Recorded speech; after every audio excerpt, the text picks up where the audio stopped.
right, guys. Curtis Dunn got himself in trouble. I saw an Eric Smith tweet about what Kyle Krabs has said, and I just reacted with my New York self. I was like, that's insane. It boggles his mind. I just wasn't talking to him, and I should have done better. I should have phrased it differently. It was my sentiments, and it was like a knee-jerk reaction. So I do apologize to Kyle Krabs. I respect him, but I think I was shocked. I was shocked because I put him in such high value to have that response. And so I apologize. That wasn't my intention. It was really just putting information out, but I should have done better. I got learned. So anyway, my deepest apologies, but I still want to cover the information because you're seeing true pass set protection and pass set grades are not kind of being divided properly.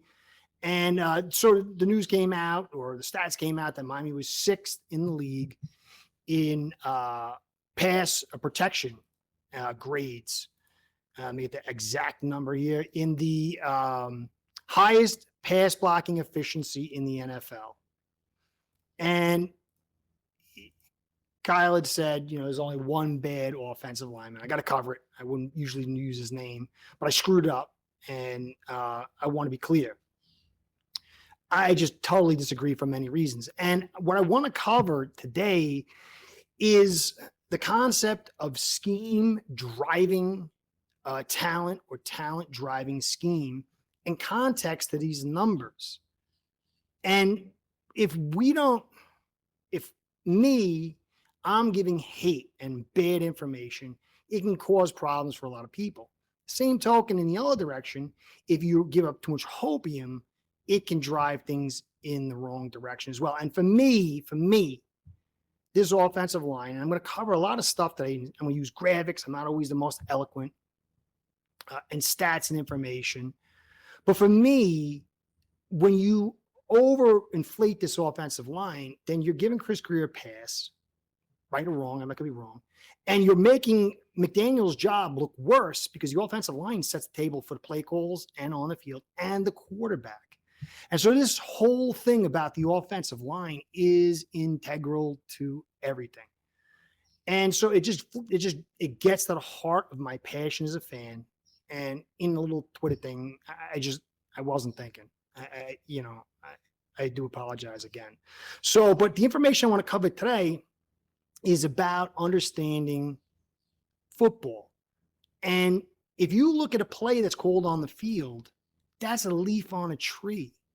And you can take it back to the owner, who is the seed, and the GM is the roots, and the bark and all the stuff that follows up is all these things that go into that play.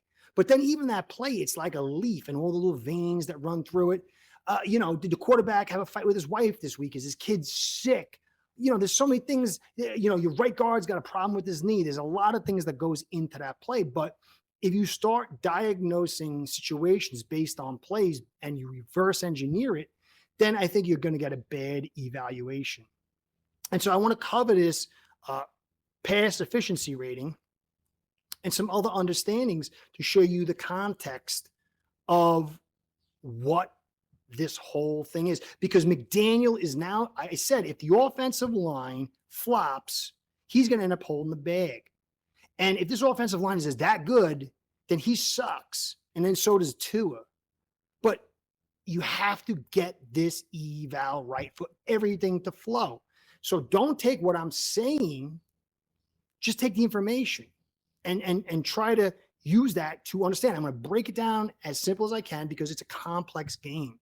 I don't pretend to offer all the answers, but a lot of stuff that I'm going to say to you is very concrete. Okay?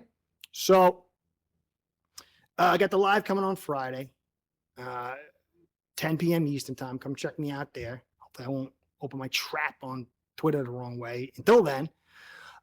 So that's really that. Guys, take a look at this graphic here. Okay, and you can see highest pass block efficiency in the NFL. I mean, Miami's 6th. That should mean these guys are doing star work, and something is definitely wrong with his calls and definitely wrong with Tua, because that kind of protection should get you high level success if you're an effective play caller and you're an effective quarterback.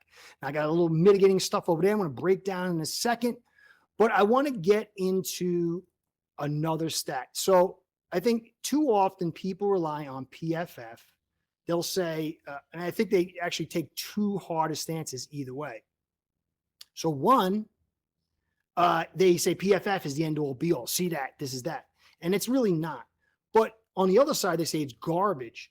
But PFF has a lot of stuff behind a paywall and you can't access it. And a lot of that stuff is based on numbers and information. And so pass blocking efficiency is all the pass blocks. Now, if you call certain pass rush mitigation calls, it will boost that up because it's a giant pool. And the more you stuff it with easier assignments like screens and play actions and throwing fast, the higher that efficiency is going to look.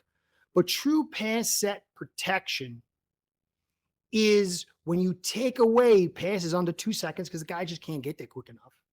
When you take away play action, when you take away screens, when you take away extra help and rollouts, when a guy's one-on-one, how does it do?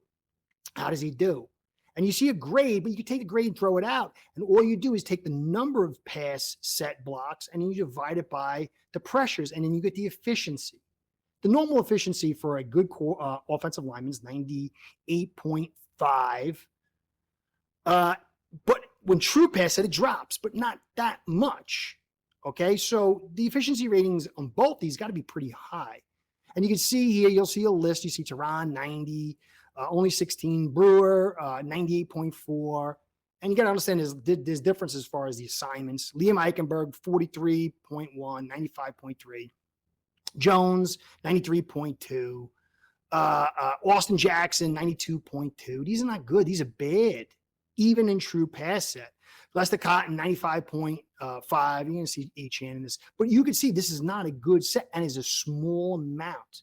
So if you take another graphic, and you can see here, KC versus the Dolphins, and you'll see they had 54 to our 33. The OC trusts them a lot more, and you can see the efficiency ratings. So notice the difference. Dismiss the grades, but see the efficiency ratings and the number. So when it comes to statistics, if you only have a couple of them, it could lead you astray because you could be really good in a few of these things. That makes you look like you're a star. But the more that you stuff them with, the more assignments, the clearer the indication is going to be of what truly is going on. So you can see this graphic now. We'll go to the efficiency rating. And again, what's the context of these numbers? Okay, so you can see Dalton's Carolina, and he had a great game and blew them out. He was blitzed 60% of the time. Look at Tua, 13%. The more guys you bring in, the more it stresses the offensive line. It offers opportunities for the quarterback, but the more it stresses that offensive line's ability to protect. 60 to 13. Time to throw through fast, just like us. Play action screens, sort of like us, a little bit less. But pressure, 17% to 60, 1/3. But here too is 13% and it's 17.8. When you blitzed, if it rises higher than your blitz percentage, that's not good, especially when you're throwing that fast and you have all this pass rush mitigation. Young quarterback, 35% blitzed, 2.33 time to throw. That's a lot difference. 0.3 second of a second is much different than, not having it. It's a lifetime. Play action is only 25, half of what we're doing. That's pass rush mitigation calls. Pressure, 28, it's less than the blitz time. Again, look at Skylar this week, 33%, 2.28, 71%, and 50% pressure.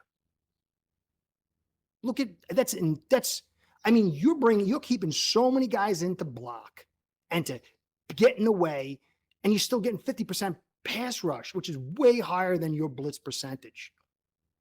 Go to Love, 36, 233, 41%, 33% is less. That's a better offensive line.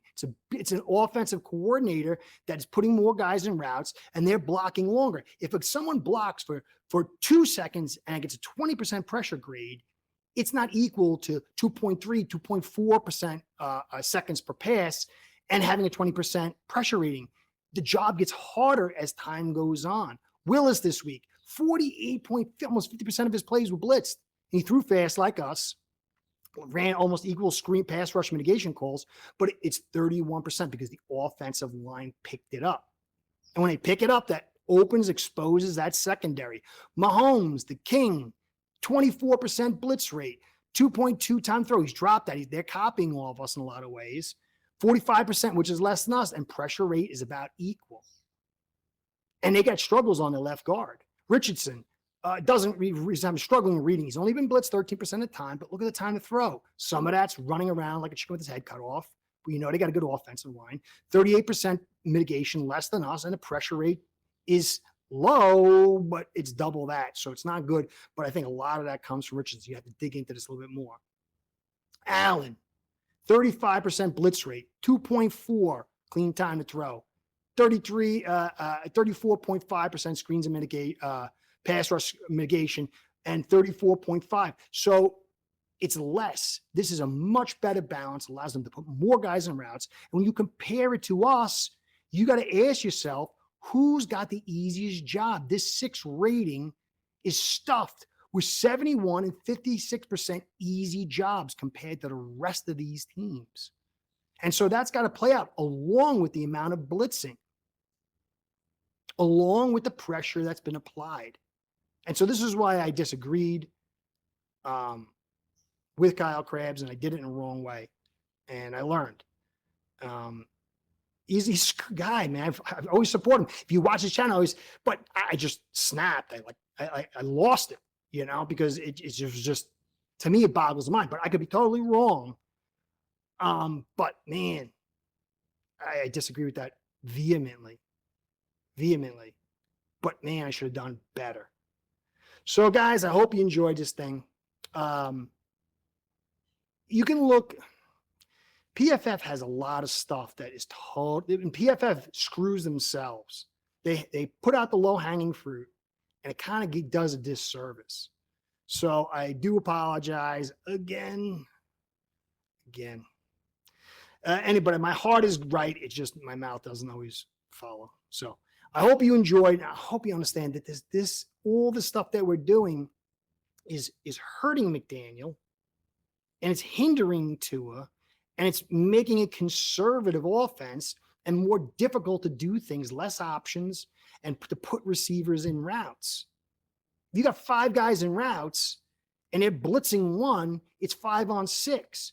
Conversely, if you're running lots of play actions and screens, then you got 2 or 3 guys, and they're not blitzing, 2 or 3 guys versus 7. It makes it very difficult, 2 to 1. And you got to add this context to McDaniel, and you got to add it to Tua, and you got to add it to these efficiency ratings. So I hope you enjoyed. And this is Curtis saying, be well, go Fins. Curtis out.